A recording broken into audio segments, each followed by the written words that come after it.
Nous voici arrivés dans une petite cité de caractère nichée dans l'est de la Sarthe, Montmirail, qui vous propose une pause en remontant le temps. Oriflammes au vent.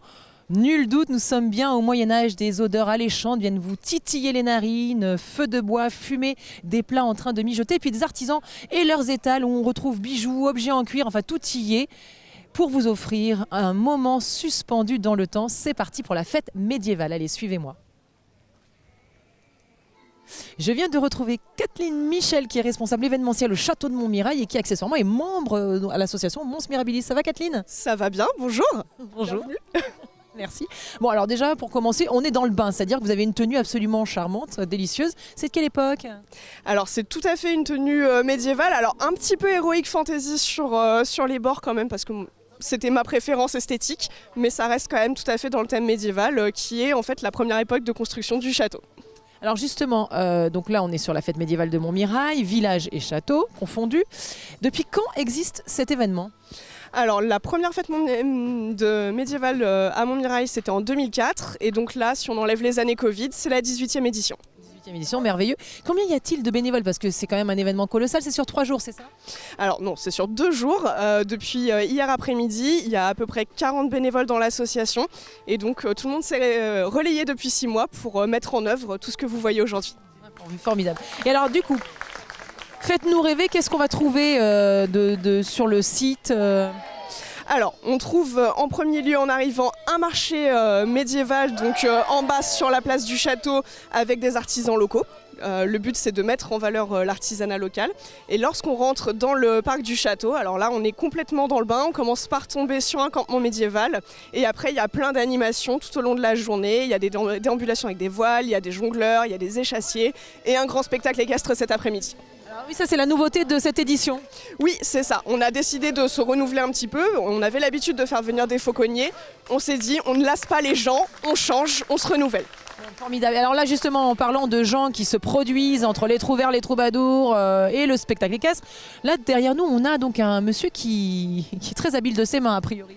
Oui, on a un jongleur qui jongle avec des objets un petit peu incongrus comme vous le voyez sans doute sur la vidéo.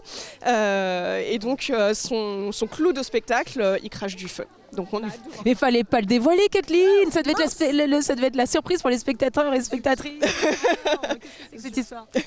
Donc, alors oui, donc tout à fait en habit. Donc à l'époque, il y avait des jongleurs qui étaient attifés de cette manière-là. Peut-être. Je ne sais pas, j'y étais pas pour voir, mais j'imagine que pour divertir les gens de cour, il devait probablement y avoir ce genre de troubadour. Et puis alors, donc j'ai vu, entre autres, il y a aussi des animations pour les enfants. Je vois, il y a des jeux en bois. Oui, on a essayé de pouvoir faire participer le plus grand nombre. Donc il y a des choses pour les plus grands, mais il y a aussi des choses pour les plus petits, pour qu'ils puissent participer. Ils peuvent combattre à l'épée. Il y a des jeux anciens. Tout le monde est mis à contribution.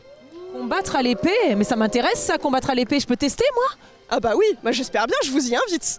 Ah mais on va peut-être aller faire un petit tour du côté donc des ateliers combat à l'épée. Allez, on y va. Bon ben je vous suis. En route.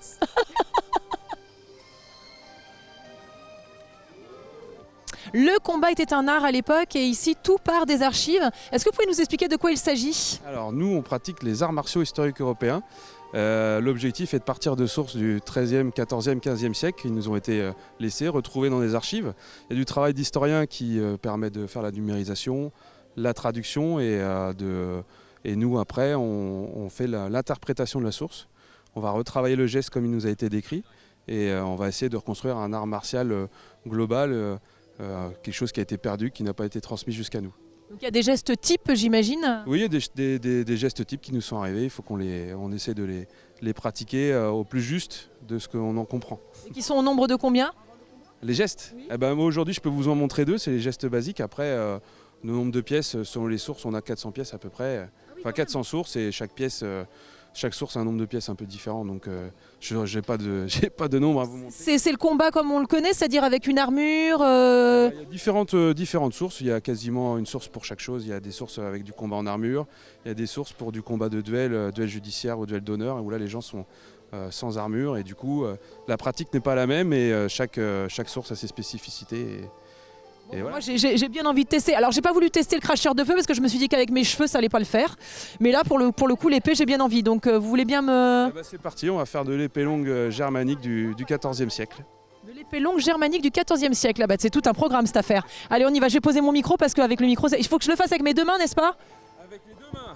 Eh oui, avec les 2 pinces, c'est de l'épée longue, épée à 2 mains. Ok, ça marche.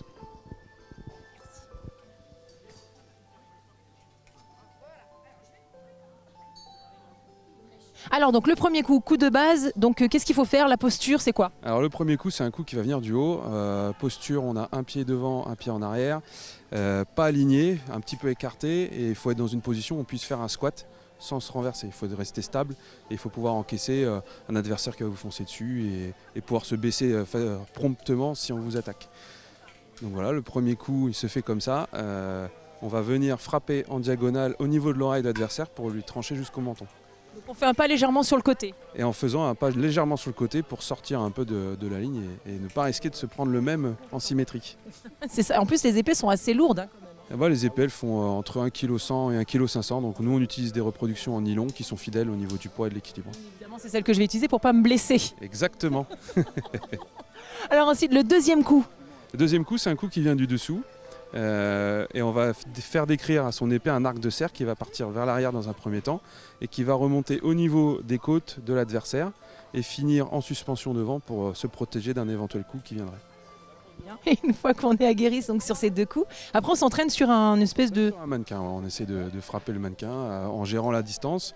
On essaie de frapper l'adversaire avec le dernier tiers de sa lame pour avoir le plus de tranchants possible. Et surtout, on essaie de gérer sa distance, parce que l'adversaire est censé aussi avoir une épée tranchante et on n'a pas envie de se retrouver dans une distance qui pourrait être délétère. Oui, c'est ça. Donc, écoute, moi, du coup, la distance sera moins importante que vous, puisque vous êtes plus grand que moi, évidemment. Merci beaucoup pour toutes ces informations. C'est quoi votre petit nom, au fait, ce que je vous ai même pas demandé? Moi, c'est Quentin et je fais partie des arts martiaux historiques européens du Maine. On est situé au Mans, rue d'Isaac, et on a séance lundi, mardi, 18h30 et 19h30. C'est bien, Quentin, il fait tout mon boulot. C'est formidable. Merci, Quentin, vous êtes formidable. Merci. À l'époque, bien évidemment, on se sustentait, hein, comme nous aujourd'hui. Bonjour Stéphanie, ça va bien? Bonjour, oui, très bien. Alors, c'est vous la chef aujourd'hui? Oui, c'est moi, avec mes aides de camp. Vous êtes de Caen, elles sont très jolies, vous êtes de Caen. Alors, dites-nous un petit peu, que consommait-on à l'époque médiévale? Pas mal de légumes secs, des œufs, des fromages. Après, tout ce qui est légumes, courges, des oignons, des cives, voilà, des raisins, des prunes sèches aussi, plein de choses comme ça. C'était assez varié, mais très simple. En l'occurrence, c'était équilibré parce qu'il y avait pas mal de fibres. Vous me disiez légumes et fruits. Oui, par contre la viande c'était plus rare, c'était réservé, c'était des produits de luxe quand même. Donc c'était beaucoup de fromage que les paysans mangeaient. Et puis des œufs, enfin des choses comme ça.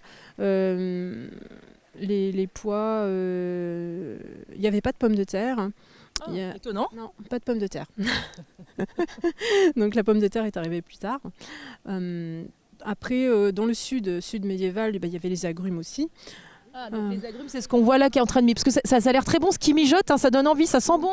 Là, exceptionnellement, on va dire que c'est un repas de luxe, poulet, citron, carottes. Il y a du romarin, du thym. C'est tout simple, mais très bon. Après, à côté, on a une poêlée, une sautée de légumes, courges. Il y a des oignons, du fenouil. Voilà, après on a les œufs. Les fameux œufs donc, qui font partie de la... Après, nous on cuisine avec le blé d'aujourd'hui, mais à l'époque il y avait l'épeautre. Donc aujourd'hui on va faire on va dire épeautre au curry, oignon, parce qu'on cuisinait beaucoup aussi avec les épices. Voilà. Donc, formidable, merci Stéphanie. Bon, merci pour toutes ces informations, puis ça donne tellement envie. Je me demande si je vais pas rester me restaurer chez vous, dites donc. et un peu de rave si vous voulez. C'est sympa, merci beaucoup. Je suis avec Léo Coutan, ça va Léo? Ça va très bien. Alors Léo forgeron. C'est ça, serrurier métallier et de la ferronnerie qui fait partie du métier, donc voilà. Et Léo Coutan, c'est bien parce que couteau, on est pas mal. Non, justement non, on fait pas de couteau. Ah bon? Ah non. J'allais dire, vous étiez prédestiné à... Non, parce que le serrurier travaille dans le bâtiment, il fait des ouvrages de protection de biens et de personnes depuis tout temps. Et le coutelier et le taillandier, c'est un autre métier à part entière qui demande d'autres compétences qu'on peut apprendre sur le tas, mais c'est J'étais différent. partie, je me suis dit tiens, forgeron, couteau, non mais voilà, donc voilà, non c'est bien, comme ça je serai moins bête ce soir. Et alors donc du coup, donc là qu'est-ce qui se passe? Donc on a rallumé, c'est une forge. C'est ça, c'est une forge à manuel, donc on active avec un soufflet qu'on active à la main. Pas d'électricité, et, très très efficace. Donc là tous les outils que nous avons, alors c'est quoi? Il y a le marteau, la pince, l'outil avec les trous, c'est pour faire les clous, donc les têtes de clous. Il y a un tisonnier à côté que Pierre a fabriqué tout à l'heure, enfin hier. Pierre qui est là, qui est en train de travailler sur la forge et qu'on connaît parce qu'on l'a vu chez les compagnons. C'est ça, ouais, il a passé 2 années d'apprentissage au Mans et là il part sur le Tour de France dans un autre voyage du coup avec un bagage, un diplôme en poche. Donc voilà, il est venu m'aider pour le week-end, très sympa de sa part. Et il anime très bien. Mais Léo aussi anime très bien. Merci. Et donc très bien, donc votre compte, on vous trouve où? Sur internet, on peut me trouver sur mon site LC Serrurerie d'Art, par téléphone au numéro qui est là, et mon mail si vous le trouvez en regardant la vidéo. Je fabrique tout ce qui est escalier, garde-corps, restauration d'ouvrages, de patrimoine, historique ou moderne, enfin voilà. Formidable, il sait tout faire ce Léo. Ben, merci beaucoup Léo, c'est top, merci 1000 fois Merci. et bravo. Et puis je vais retrouver Kathleen. Kathleen alors Kathleen, on s'enfuit pas comme ça, jolie Kathleen. Des petites choses à nous annoncer qui vont se passer prochainement au château. Enfin c'est la fin de saison mais ça va reprendre. Alors oui, c'est la toute fin de saison, mais on se retrouve quand même en septembre, donc les 16 et 17 pour les Journées européennes du patrimoine. Mais fantastique. Mais écoutez, merci beaucoup Kathleen. Maintenant nous on doit y aller. On file. On va au musée de la musique mécanique. Oh, C'est joli. C'est magique. Je pense qu'il va se passer plein de choses là-bas. Bon ben je vous laisse, merci beaucoup. à bientôt. À bientôt. Au revoir.